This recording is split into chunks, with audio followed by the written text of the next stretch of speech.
Hola, ¿qué tal? ¿Cómo le va? Hoy en entrevista especial de Guía tu Cuerpo vamos a hablar de un tema que yo digo que es muy importante para todas y todos, porque no conocemos a fondo de este tema hasta que le pasa a uno mismo o a un familiar, a un amigo. Vamos a hablar de los infartos y por tanto me gustaría que identifiquemos cuáles son las señales de alerta, cuáles son los factores de riesgo y lo más importante, qué hacer cuando estamos ante una situación así y sobre todo cómo debemos proteger nuestro corazón para evitar sufrir infartos, si es que se puede. Esto nos lo va a decir un experto que tenemos en estudios, el doctor Eduardo Ayala Hernández, jefe de la unidad coronaria y coordinador de investigación del Servicio de Cardiología del Hospital General de México. Bienvenido, doctor, ¿cómo está? Muy bien. ¿Listo para hablar de infartos? Claro que sí. Muchas gracias. Sin que nos dé uno.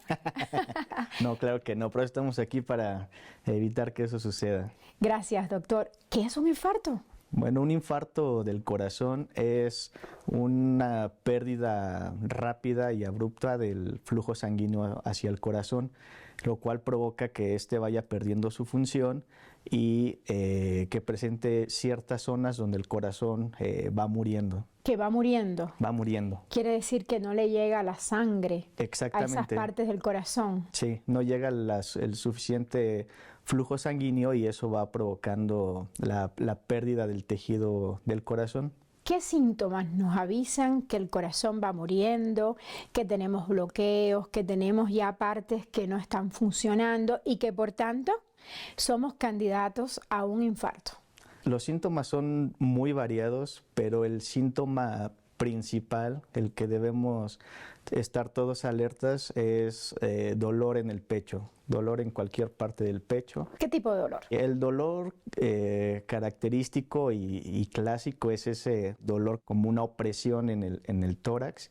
Sin embargo, no todo el dolor del infarto va asociado a este tipo de dolor. Puede ser a veces síntomas muy vagos, a veces dolor en la boca del estómago, a veces un dolor que no se describe de forma adecuada, pero la descripción clásica es un dolor opresivo. Sienten los pacientes que si tuvieran un peso muy importante, lo describen como tienen alguna persona sobre el pecho que les impide respirar. ¿Y cuando hay ese dolor en el estómago, es en la boca del estómago? No, no necesariamente. No. Puede ser en cualquier parte del pecho. De hecho, como alguna vez leí en un libro, decía que cualquier dolor entre las cejas y el ombligo hay que considerar que sea un infarto. ¿Y viene acompañado de náuseas o no? Puede a veces acompañarse de náuseas, de vómito, de sensación de ir al baño, de defecar, falta de aire, muchas sudoraciones, pero no todos los casos van acompañados de esto. A veces el dolor se presenta y se acompaña de estos síntomas, más no es algo al 100% que esto ocurra. ¿Podemos hablar de tipos de infarto?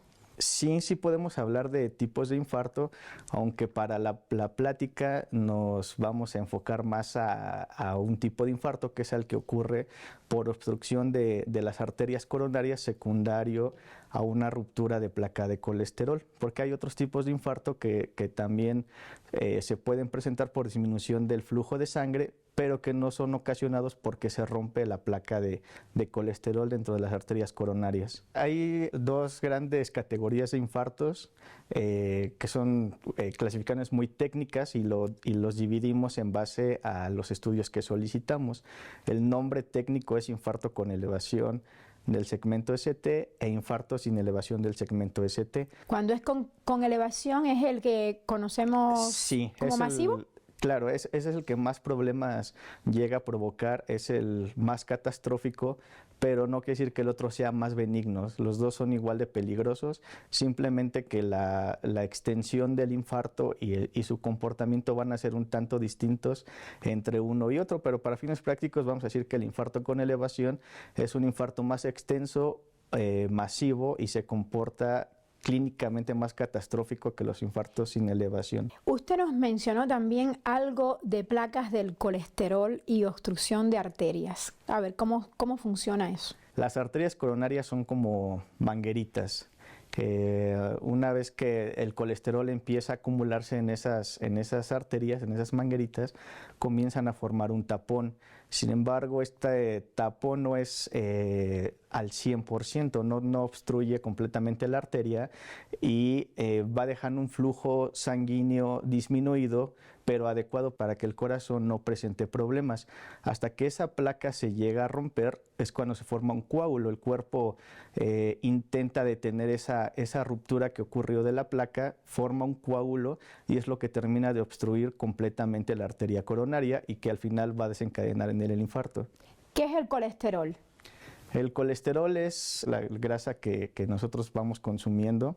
Hay un colesterol que produce el cuerpo, pero la mayor parte del colesterol de esta grasa proviene de nuestra dieta. Una vez que la consumimos en exceso, tiene que estarse almacenando y parte de esta se va hacia las arterias y se va formando esta placa que es como un tapón. Entonces esta placa es la que ejerce la función de tapón y es cuando nos lastima el corazón. Sí, eso cuando la placa ya está formada es como anteriormente se le conocía como angina de pecho. El flujo de sangre está disminuido, sin embargo es lo suficientemente presente como para evitar que el corazón empiece a morir. Solo nos da síntomas en ciertas circunstancias, que es cuando le demandamos al corazón, por ejemplo, con ejercicio o con algún esfuerzo, es cuando empezamos a presentar síntomas. A eso anteriormente se le conocía como angina de pecho. Pero el infarto se diferencia de esto en el sentido de que esto es algo abrupto, es en ese momento cuando la placa se rompe y se forma el coágulo, que es lo que al final de cuentas va a tapar completamente la arteria. ¿Cómo nos damos cuenta que tenemos que cambiar el estilo de vida? Por ejemplo, si subimos una escalera y nos cuesta esfuerzo subir la escalera y estamos en un país que es una isla, no es México, o sea que estamos a la altura del mar, no necesariamente tienes que esforzarte por subir una escalera, pero te pasa. ¿Eso es un síntoma de que hay que ir al cardiólogo? Si hace un par de meses no había ningún problema para estar subiendo esas escaleras sin ningún esfuerzo, pero a partir de hoy comienza con ciertas molestias, esto nos puede indicar que efectivamente estamos teniendo un problema en el corazón, pero siempre va muy comparado a la actividad que el paciente ya realiza, al cual está acostumbrado a hacer. Y entonces hay que hacer pruebas de colesterol, pruebas en sangre de colesterol, de triglicéridos. Sí, las pruebas son muy variadas y van a ir muy enfocadas en los factores de riesgo que nos condicionan a los infartos. ¿Cuáles son los factores de riesgo? ¿Cuáles son? Diabetes, hipertensión arterial, colesterol alto, obesidad, la edad. ¿Cuál es la relación de la diabetes con los infartos? Mucha. A ver. Es demasiada la relación de la diabetes con los infartos. No es que la diabetes provoque directamente los infartos, pero sí es un condicionante muy importante para que todo este colesterol que se va a ir acumulando lo favorece la diabetes, ya que daña las arterias coronarias. Y no solo las arterias del corazón, daña las arterias prácticamente de todo el cuerpo. ¿Y por qué la diabetes? ¿Por qué afecta tanto la diabetes? ¿Qué hace? Bueno, la diabetes es una acumulación o una elevación del azúcar en la sangre. Esto es porque el cuerpo no es capaz de poder utilizarla como su fuente de energía y esto se va acumulando dentro de la sangre. Esto provoca una inflamación en las arterias y es lo que favorece la entrada de colesterol hacia estas. Entonces hay que mantenerse con el colesterol bajito, los triglicéridos, Sí. Y el azúcar. Y el azúcar, sí, el azúcar. Por eso es muy importante determinar si el paciente tiene o no diabetes o si está en la fase previa, que le decimos prediabetes. Aquí es muy importante que podemos hacer correcciones antes de que esto se presente. Y ya una vez que tenga el diagnóstico de diabetes, pues hacer un control adecuado con nuestros laboratorios que solicitamos para determinar que el azúcar está dentro de niveles adecuados y disminuir esta inflamación que ocurre.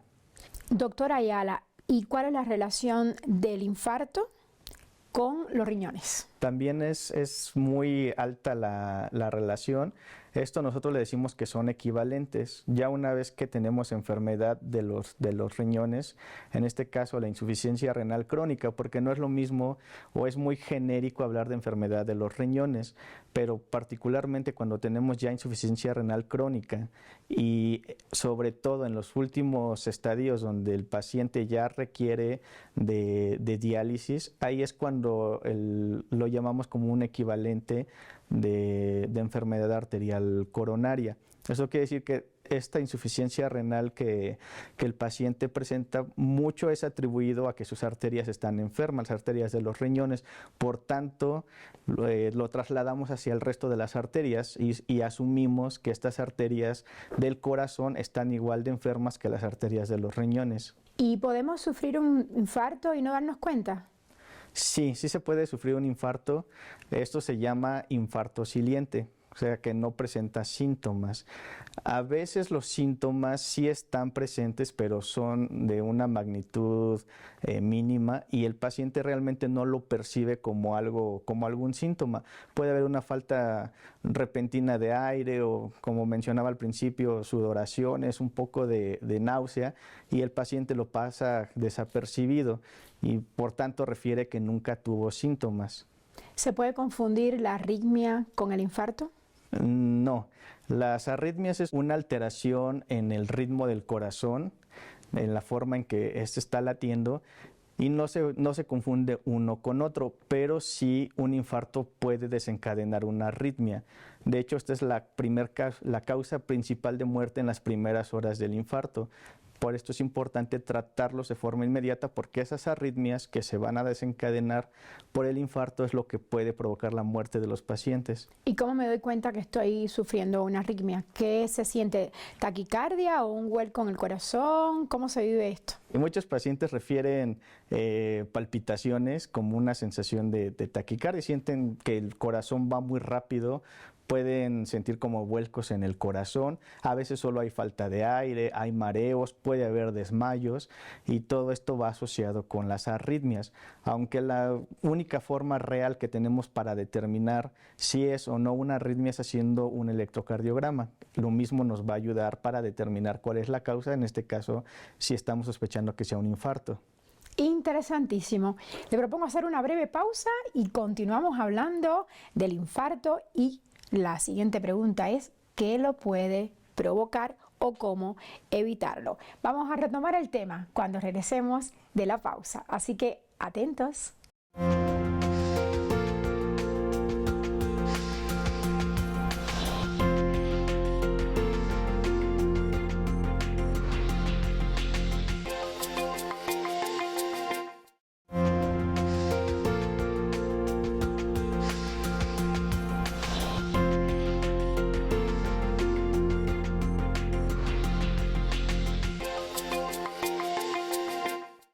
Estamos de vuelta para continuar hablando del infarto del miocardio y nuestro invitado, les recuerdo que es el doctor Eduardo Ayala Hernández, jefe de la unidad coronaria del Hospital General de México.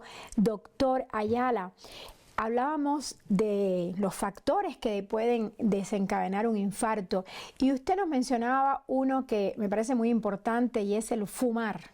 ¿Qué tanto afecta las arterias y qué tanto incide el fumar de manera sostenida, supongo, el hecho de que se genere un infarto en algún momento de nuestra vida? Sí, también el tabaquismo es un factor importante. Desde mi punto de vista personal, equiparable a la diabetes. Hemos visto pacientes que sin ningún factor de riesgo que habíamos dicho previamente, pero sí el único identificado es el tabaquismo, el fumar, y son lesiones coronarias también muy complejas, pacientes jóvenes sobre todo, que digo, esto va a veces tenemos la creencia o el pensamiento de que los infartos se presentan en personas grandes. Es uno de los mitos que hay. Sí. Entonces falso. Es falso. Lo más común es que ocurra en personas adultas. ¿De qué edad? De edad a partir de los 60 años en mujeres. En los hombres, después de los 40 años, el riesgo aumenta. Pero en los pacientes fumadores, este riesgo puede estar incrementado desde antes de llegar a esa edad. Por eso lo comentaba que desde mi punto de vista personal es casi equiparable el tabaquismo con la diabetes. Definitivamente. ¿Y por qué esta diferencia de edad entre hombres y mujeres?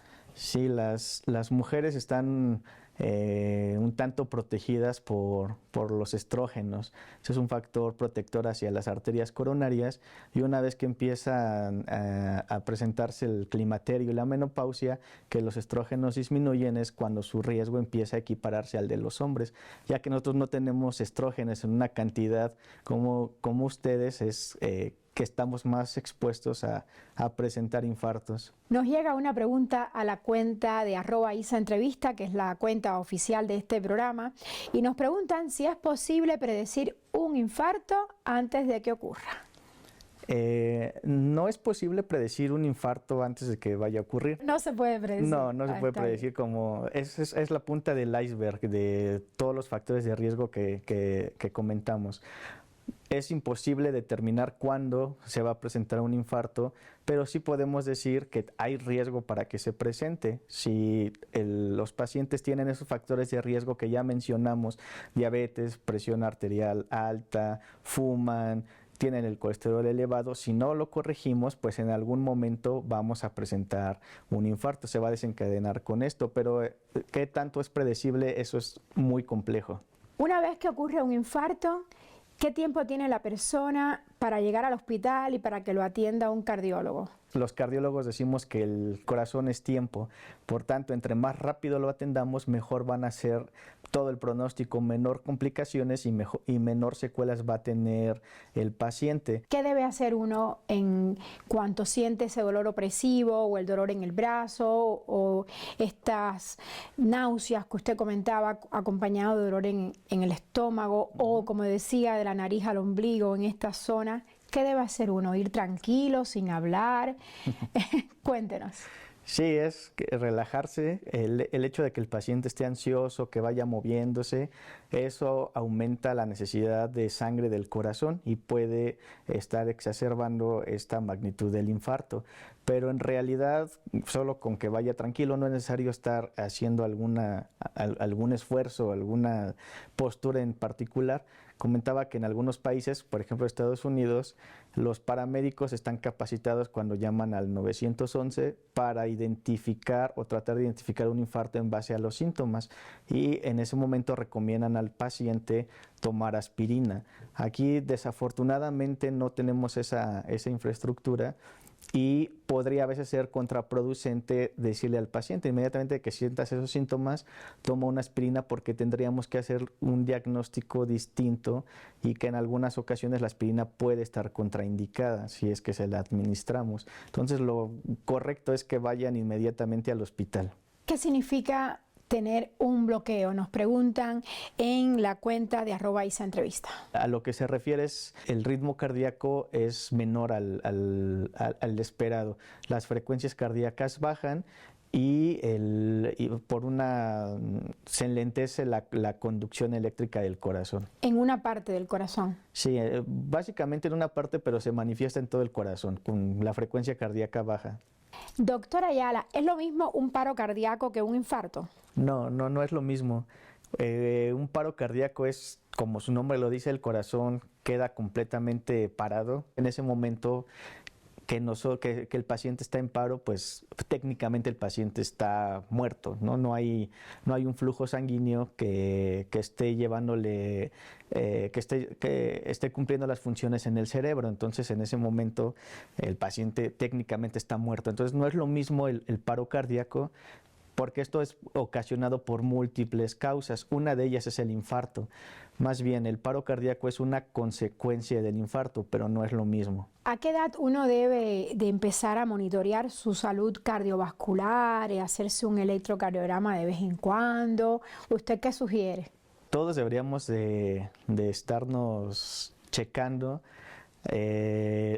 después de los 20 años. Este proceso de la formación de la placa va ocurriendo desde el nacimiento, pero empieza a acelerarse después de los 20 años.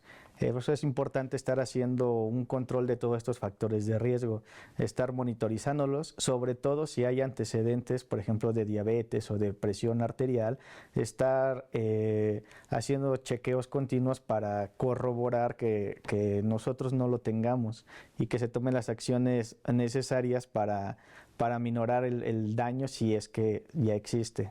¿Qué debe hacer una persona que ha sufrido un infarto? Esto depende de si el infarto fue masivo o bueno, con la definición técnica de la elevación o sin elevación, o si fue un infarto menos invasivo, digamos, no masivo. ¿De qué depende? Sí, en principio todos tienen que modificar sus factores de riesgo, tratar bien la diabetes si existe o la prediabetes, un control adecuado de presión arterial, controles adecuados de colesterol, disminuir o mejorar la obesidad, pero esos son los correcciones que tenemos que hacer a todo paciente independientemente de su tipo de infarto. Y la siguiente parte es mandarlos a rehabilitación. Una vez que el infarto ocurre, tenemos que rehabilitar a ese corazón. ¿Cómo? Para que llegue haga su trabajo correcto. A alguien le inquietó la palabra prediabetes y nos están preguntando en la cuenta de @telesurenglish, que es nuestro canal en inglés, ¿cómo que la prediabetes, doctor? Habíamos escuchado decir diabetes. ¿También los prediabéticos están en peligro de sufrir un infarto? Sí, también están en peligro. La prediabetes es un término global para englobar a otras enfermedades o dos enfermedades en particular, pero esto es una fase previa a la diabetes. Para hacer el diagnóstico de diabetes tenemos unos puntos de laboratorio muy específicos.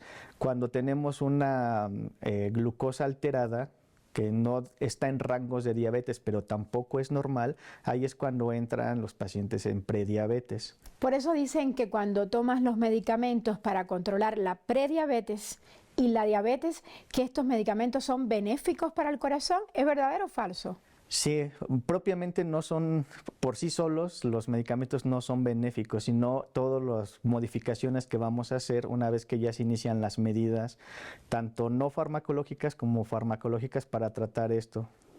Y bueno, la pregunta de los 60 millones, ¿qué hago para mantener mi corazón sano, bonito, que no le pase nada, que no me asuste y dé un infarto? ¿Qué hay que hacer? Tener un estilo de vida saludable. Lo ideal es hacer ejercicio, mantenernos activos toda la semana, pero igual se tiene que estar individualizando cada paciente e ir ajustando ese ejercicio a sus condiciones físicas de cada uno. No podemos enviar a pacientes a que se avienten una hora en el gimnasio si previamente no lo habían hecho. Entonces tiene que ser muy individualizado, pero para mantener una salud cardiovascular, en general cualquier tipo de ejercicio es benéfico. ¿Es mejor la natación o la caminata?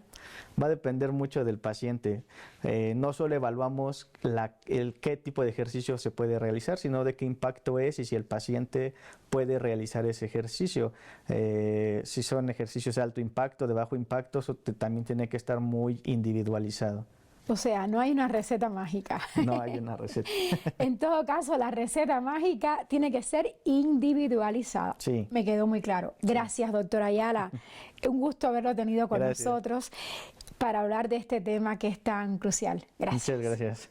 Bueno, ya ustedes lo escucharon del doctor Eduardo Ayala. El infarto no es solo un tema médico, es un llamado a la acción para cada uno de nosotros, porque bueno, él lo decía, la receta no es general, la receta mágica es personalizada. Así que cuídese mucho y ámese más. Espero que el programa le haya gustado, le haya interesado y que su día siga siendo maravilloso. Yo lo veo por aquí la próxima semana. Hasta pronto.